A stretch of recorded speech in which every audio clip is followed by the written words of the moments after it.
Hi, I'm Katie from That's What She Said, and I'm here to talk about Heart of Crown, Fairy Garden.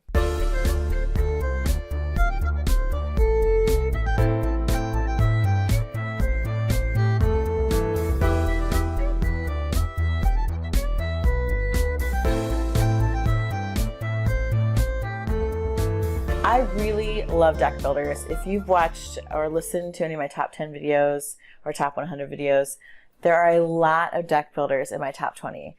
And the original Heart of Crown game is in that list, very within the top 10. And so when when Japanime Games put out the expansion, Fairy Garden, I was so excited to play it. So Jason from the Boardgame Mechanics is going to show you how it's played, and then we'll come back and talk about the differences between the standalone expansion and the original Heart of Crown, and just why is that what she said, talking about Heart of Crown Fairy Garden. Okay, so here's a game of Heart of Crown Fairy Garden set up for 2 players on the fancy playmat. This doesn't come with the game. I bought this, so figured I'd use it. So what you're going to do for setup is you're going to get out all the princesses. You're going to put them in a line. There are 6. You can put them in a pile, whatever. They go in a line here. There's an outskirts area where you're going to be removing cards from the game. I don't know if this comes with the game. I have this, so you may not have that, but whatever. You're going to put the Duke, the Senator, the Royal Maid, the City, the Large City, and possibly the curses out if you need cards to have curses. I think I have some curse cards in here, but I put that out just so you can see it.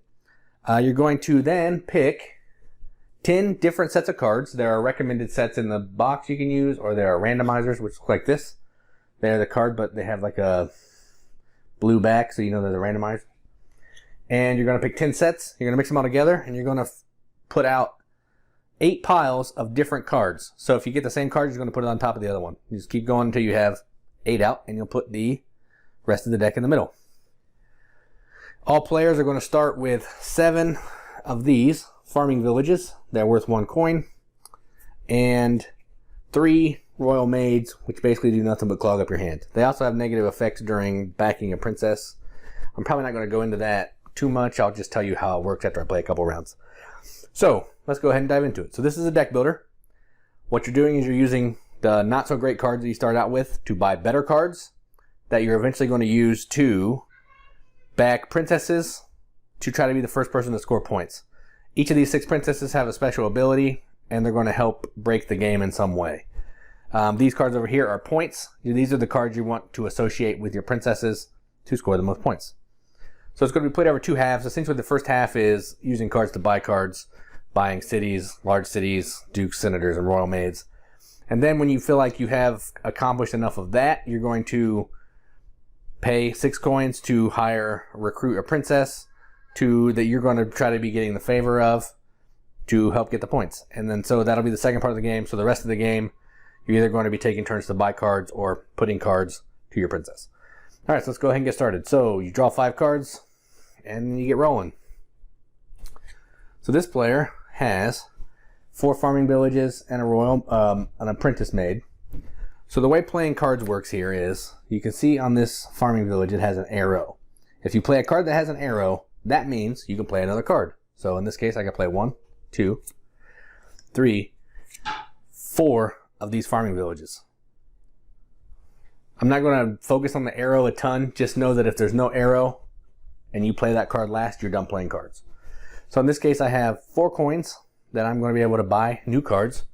So let's look out here. I'm going to take, let's see what the Icy Snow Spirit does. You may banish 1 territory card from your hand. If you do, each of your opponents who does not have a curse card draws a curse card. That's kind of mean. I want something to help me right now. Let's see. I'm going to take a plantation. Are there any plantations out? Yes. So I'm going to buy a plantation. What this does is it's worth 3 coins, but it also gives you an ability. When you buy a plantation, acquire 3 farming villages from the market. So let me get the farming villages. There's not a place for these out on the board, but there's a whole pile of these. So I get to take 3 of them and throw them in my discard pile, and these will go back off to the side. All right, and that's my turn. Then after my turn, I'm going to draw back up to 5, which is the rest of my cards, and then it'll be this player's turn. And then we'll refill this area. Spy. Spy's already out. Messenger is out. Plantation is not out, so we got a new plantation. Alright. So this player has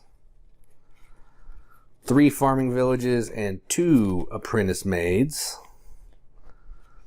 So the same rules apply when playing cards. Follow the arrow. So in this case, these can't do anything, but they can play these 3 farming villages because they all have arrows. So they can purchase a card that costs 3 or less, or multiple cards if you so choose. So what they're going to do is they're just going to start buying some land. So they bought a city card, and that's their turn. Then there's their 5 cards. All right, back to this player. This player has 2 apprentice maids and 3 farming villages. So they have 3 coins that they can spend. Let's see. Each of your opponents must reveal 1 card from the top of their draw pile. I'm going to take a spy so I can start being mean. Alright. Then, when your deck is exhausted, you're going to shuffle so you can then draw 5 more cards. Normal deck builders, if you played Dominion or Tanto Cuore, which is also from Japanime, you have a kind of good idea how this is going to work. So I'll draw my 5 cards. Alright, then it's this player's turn. So this player has 4 farming villages and an apprentice maid. So they get to spend $4 to buy some stuff. +2 equals opponent who has 5 or more cards in their hand. Oh, they're going to take a crossbow regiment. This is kind of nice. It hurts your opponents. The red cards are attack cards, so those are usually going to hurt your opponents. It hurts your opponent, but it's also going to give you some gold. So they're going to start generating some gold. Icy Snow Spirit, Messenger, Butler. All the butlers are out, pretty much. Icy Snow Spirit. I know I shuffled these. Spy. Spy. Peddler. Messenger. Brownie. Icy Snow Spirit. And there we go. Fairy of the Spirit Breeze. Alright. Well, this game called Fairy Garden, so gotta have some fairies. Alright, so I'm gonna play through one more round, and then I'm gonna advance to the second half of the game, so you can kind of see how that works. So I'll like fake some buying, and then we'll go into the second half, and I'll play through a couple of those rounds. Alright, so they're drawing 5 cards. Alright, so then it is back to this player. Alright, so they have a spy and 4 farming villages. So the spy, each of your opponents must reveal 1 card from the top of their draw pile. If that card has a cost of 3 to 5, they must discard it. So this doesn't really do anything for me except give me a coin. So they're going to reveal.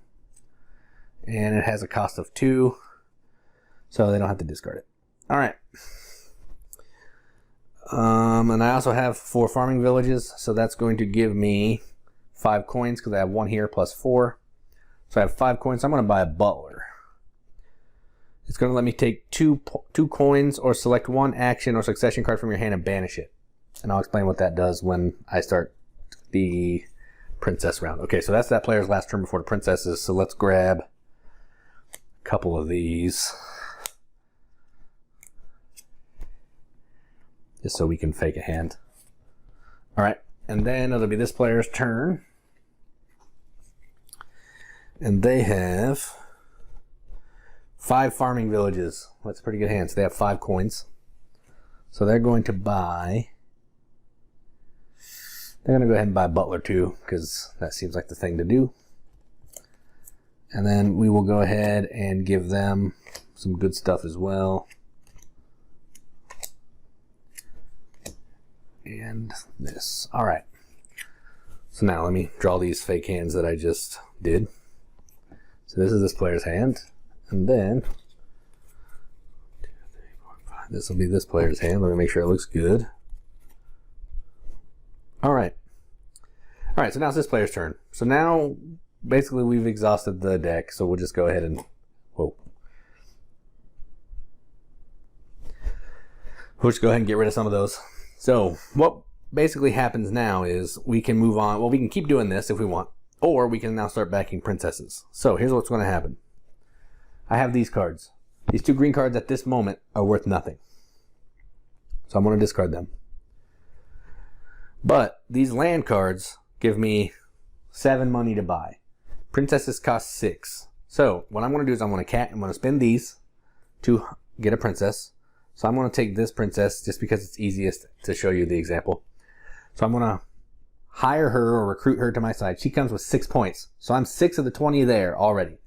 So what's going to happen is you're going to put the princess down in front of you with 3 of the lands that you used to acquire her. So in this case, I used 2 cities and a large city. It would be spread out, so let me try to do that real fast. It's not ideal here, but it would be spread out, something like this. And then the princess would be hanging out like that. Now, this serves a couple purposes. These 3 land cards can be used to hold over cards from a previous hand to use later. So say, for example, I had this spy that I couldn't use. I could store it under this card on a different later turn. I could take that out from under my large city and play it. The trick here is you can't store a card that costs more than the land that is storing it. So if I couldn't put it on 2 cities, or I could put it here, but if I had this butler, I couldn't put it here or here. It would have to go in a large city because it's higher than the 3s. So I can store the cards here. So that's one function of the cards that are with your princess. Next function are, let's see what I can get here, is giving your princess some succession points. So if you look at these people, they're worth 3 and 2 points. I also have these farming villages that are worth negative points. So I don't want to use these to back my princess because that's going to put me in a negative 4-point hole. So if you're ever ready to buy a princess, you want to try to get as many of these out of your deck as possible. So one thing I can do later, I can decide to skip my buying phase and I can just assign all of these cards that I have in my hand to the princess. So basically what you do is you just sit them down with the princess, something like this. And then you have the total points. So at this point I'd have 6 plus the 5, I'd have 11 points. To this player's nothing at this, they would have a princess, I'm assuming, at this point. So I'd have 11. I'm almost over half my way. I'm over half the way to getting to 20. So you're going to keep playing like this until one player has 20. If multiple players hit 20 on the same turn, you're going to go into a sudden death. You're going to keep playing until someone hits 30. I haven't seen that happen in all the times I've played it, so I don't know if it will, but just know it's a possibility. So first half of the game, normal buying. Second half of the game, you can either buy or you can start assigning succession points to your princess. All these princesses do different things, so it just depends what you want. Some of them will give you extra turns. Some of them will make all of these cards cheaper if you buy it early on or recruit it early on in the game. It's going to help you at the market phase. And that's the game. That's the gist of it. So let's go up to the top, see what we think about it. And that's how you play Heart of Crown Fairy Garden. Now, if you have played the original Heart of Crown, you'll notice that the gameplay, exactly the same. And that's, I think, a really great thing about this. It's considered a standalone expansion, but you could pick up this one, Fairy Garden, instead of the original Heart of Crown if you happen to be interested in the artwork. And don't get me wrong, the artwork on both is gorgeous. But that's really the only difference. The common cards are different, yes, but they still function the same way. So if you really, like me, are a fan of the original Heart of Crown, and you want more cards, you want to try different things, you want to play out cards differently, then this is a great game for you. Now, I have heard that there are 2 expansions in the works for Heart of Crown Fairy Garden. So there's even more to come for this game, and I can't wait to see it. I really wanted to review this game for That's What She Said, because in gaming, I think we all know that it's kind of a male-dominated gig. I mean, there are many of us women that are getting involved, but still games are a little bit behind on kind of, I don't want to say pushing a feminine agenda, but showing women in really strong roles. And while Japanime Games, as you've seen in some of my other videos, tend to have artwork that may objectify women, I feel like Heart of Crown stays away from that. And also, this is a battle for succession, as you saw Jason show you in the gameplay. But it's between princesses. These are all women who are going to succeed to the throne.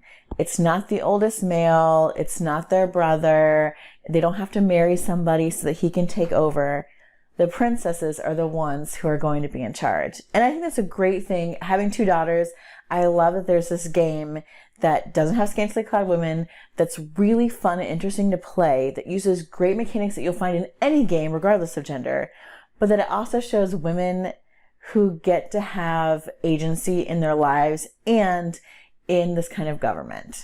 So, you like deck builders? You like the original Heart of Crown? You like awesome women doing awesome things? Heart of Crown Fairy Garden is for you. I'm Katie from That's What She Said. Please like this video, comment, say hello, go over Facebook, check out the board game mechanics. I'm there. Check out their podcast in the meantime, and I'll be bringing you more videos because that's what she said.